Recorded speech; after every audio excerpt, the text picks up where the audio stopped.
Sejam todos bem-vindos ao Código 3. Meu nome é Márcio Nakashima e hoje nós vamos iniciar mais uma videoaula sobre segurança de cena. Mas antes de tudo, não esqueçam de se inscrever no nosso canal, ativar as notificações para não perder nenhum conteúdo. Vamos agora começar então sobre a segurança de cena.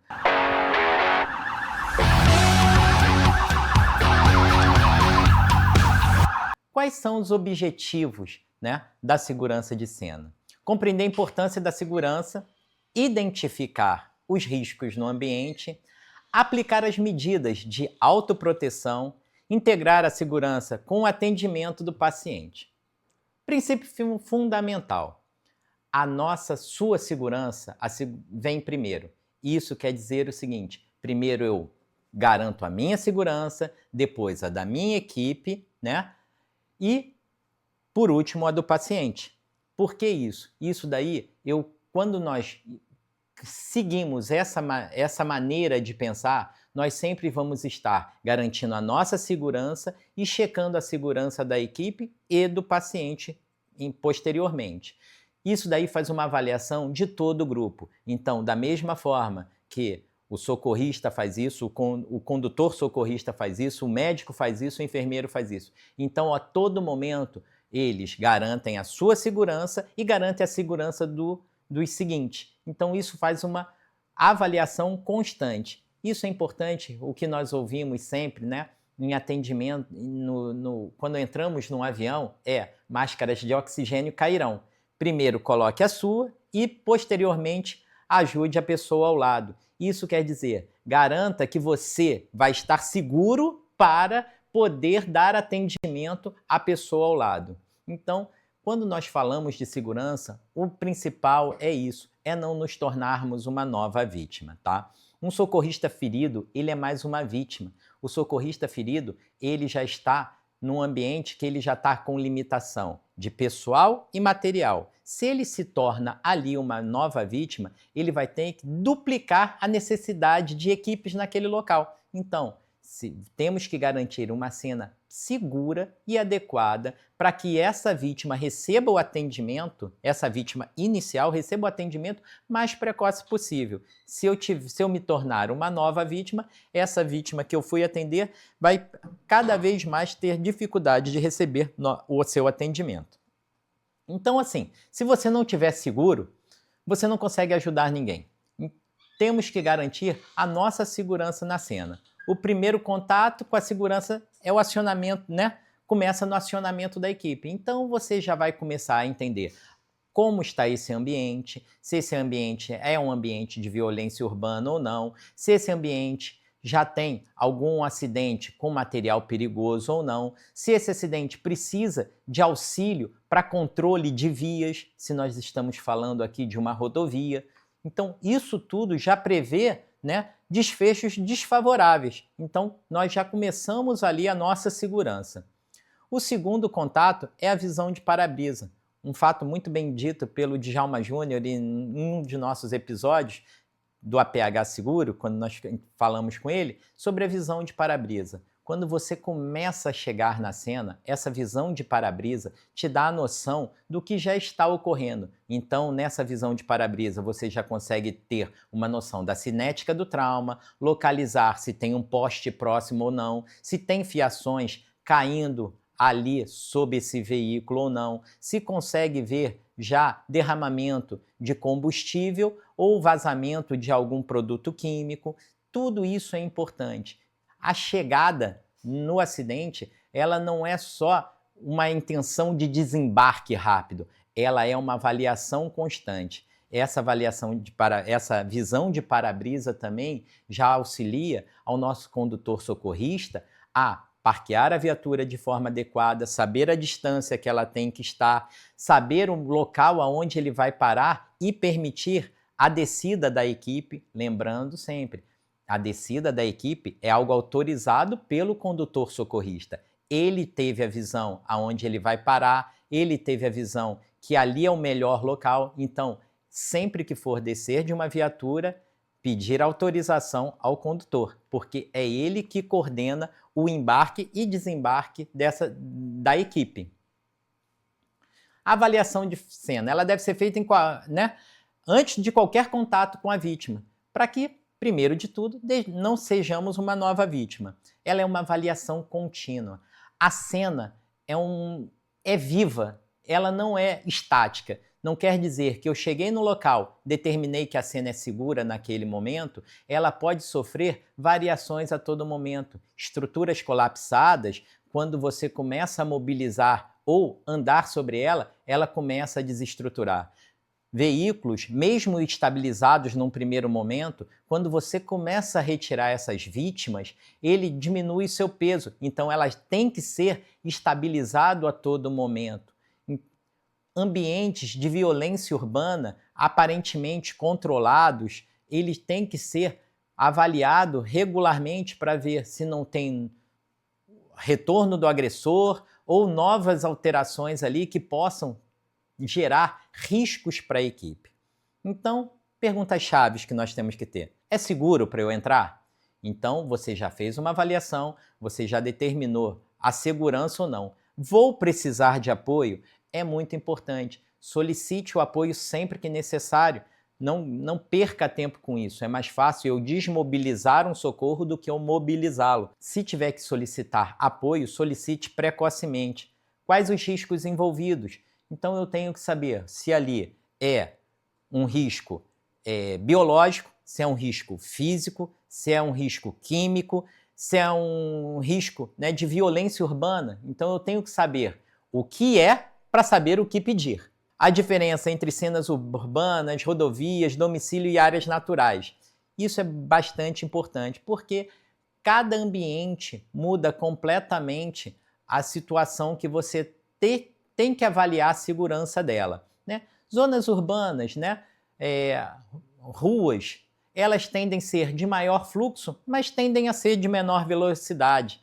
Rodovias pode ter um fluxo menor, algumas vezes, do que a área urbana, mas ela tem veículos de alta massa e alta velocidade, então demanda um tempo de frenagem maior. Então talvez as distâncias que você tenha que criar de segurança sejam bem maiores. Domicílios nós temos os problemas também hoje, né? Animais que possam estar naquele local, isso tudo vai ser discutido, né? E áreas naturais que nós temos que avaliar se a gente vai estar exposto a frio, se nós vamos estar exposto a situações que precisam e necessitam de ancoragem, tanto da vítima quanto da equipe, locais de difícil acesso.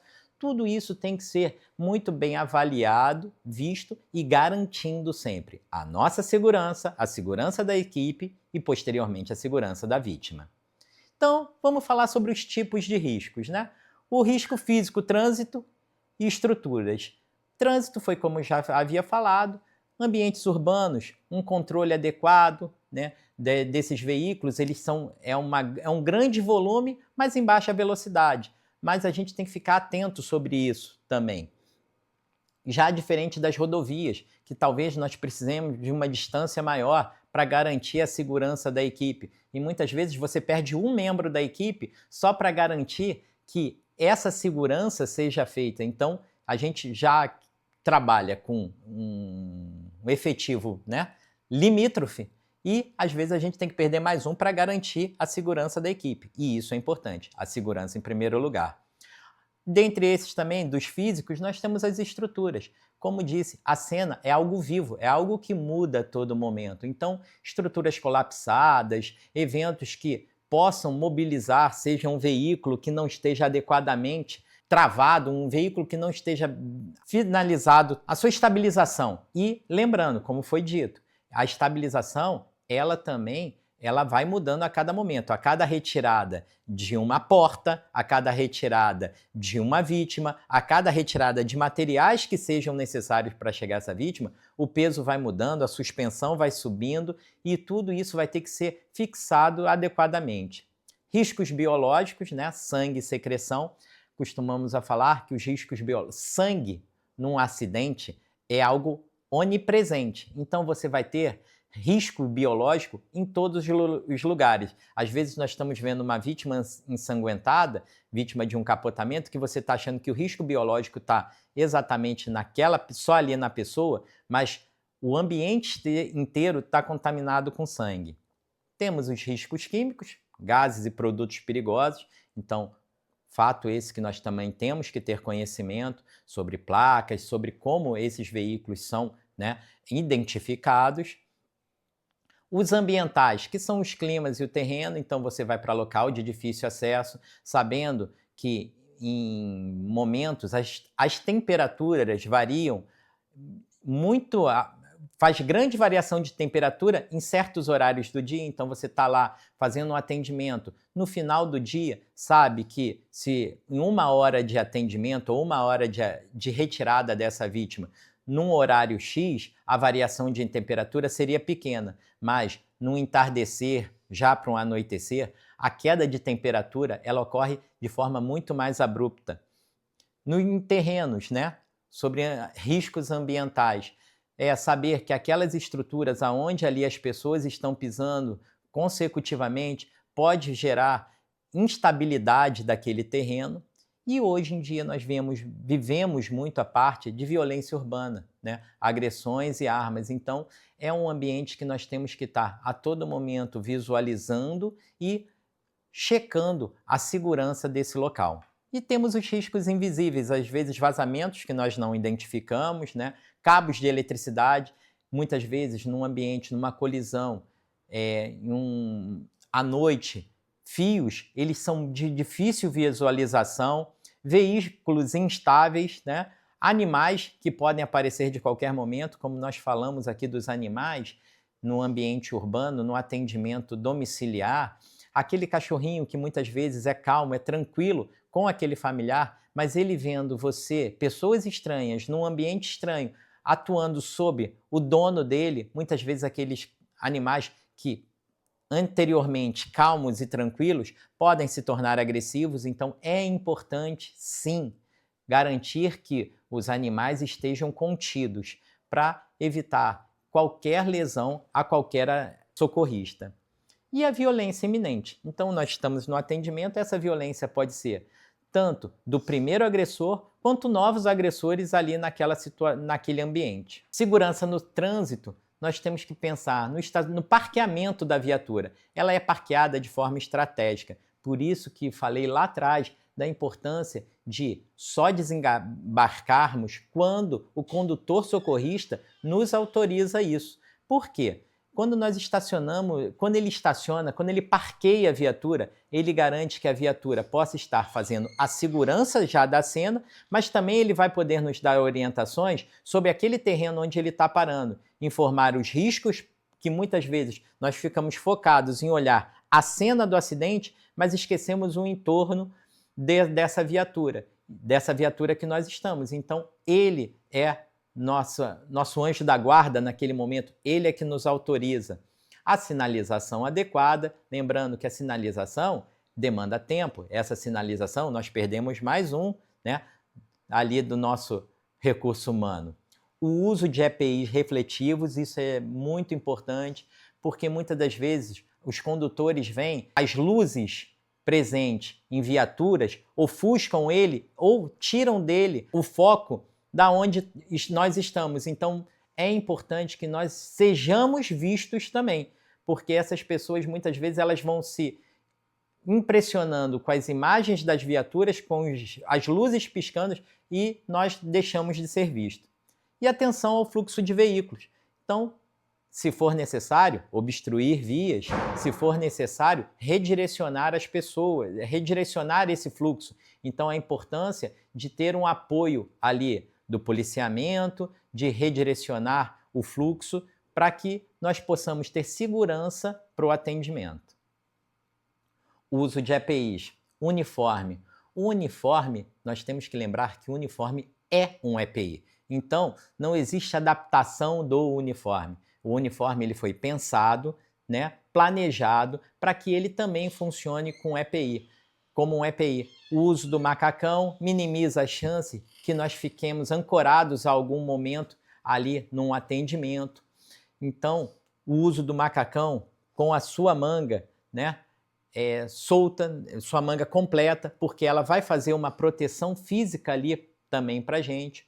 O uso de luvas no acidente veicular, nós temos que lembrar, mesmo que eu tenha que utilizar alguma outra luva por cima para o acesso àquela vítima, sempre por baixo vai estar a nossa luva de procedimento, então isso é uma forma importante. O uso de máscara que evitam, né, aerosóis, que nós aspiremos aerosóis.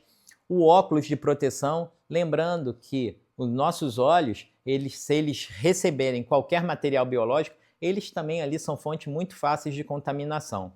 Avental, quando for necessário, quando aquele tipo de socorro for necessário, o uso dele, tá?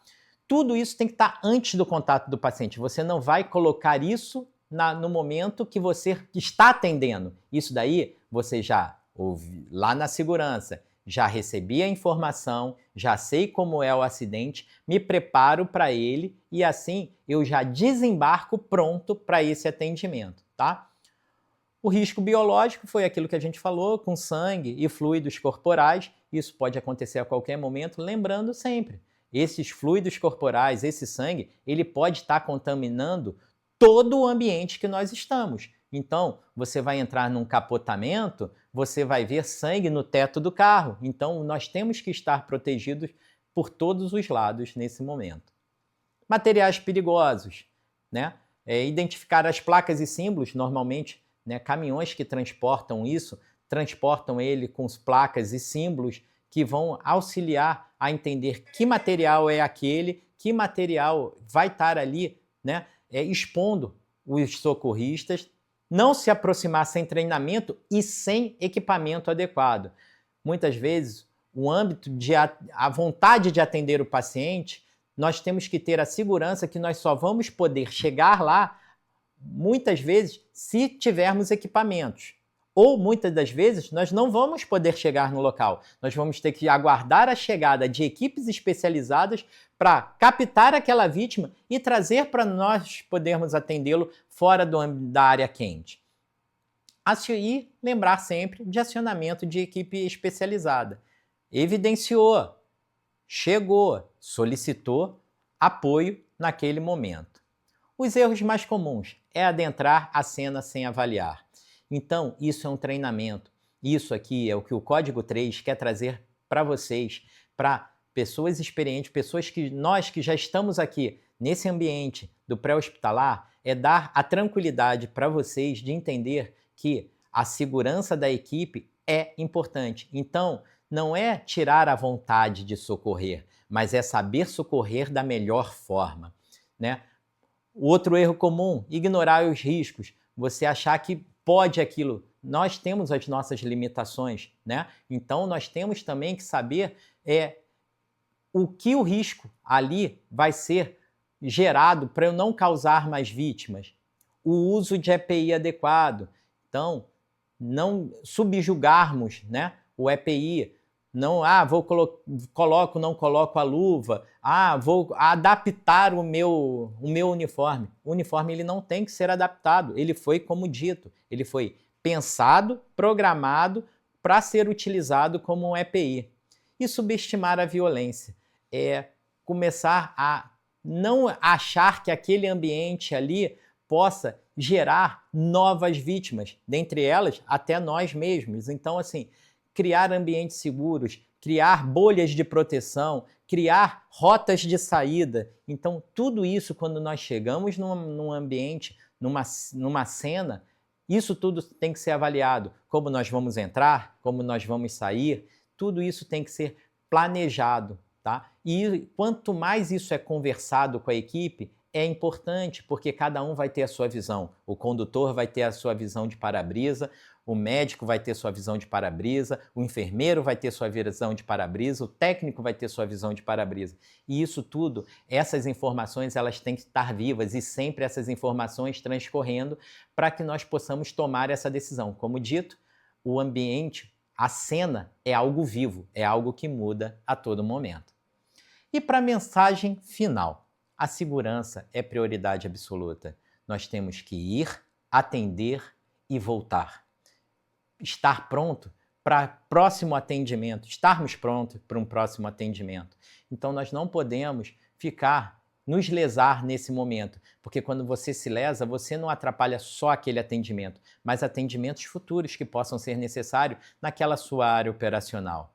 A cena é dinâmica, a cena é viva, tem que ser reavaliada constantemente. Sempre utilizar os EPIs de forma correta.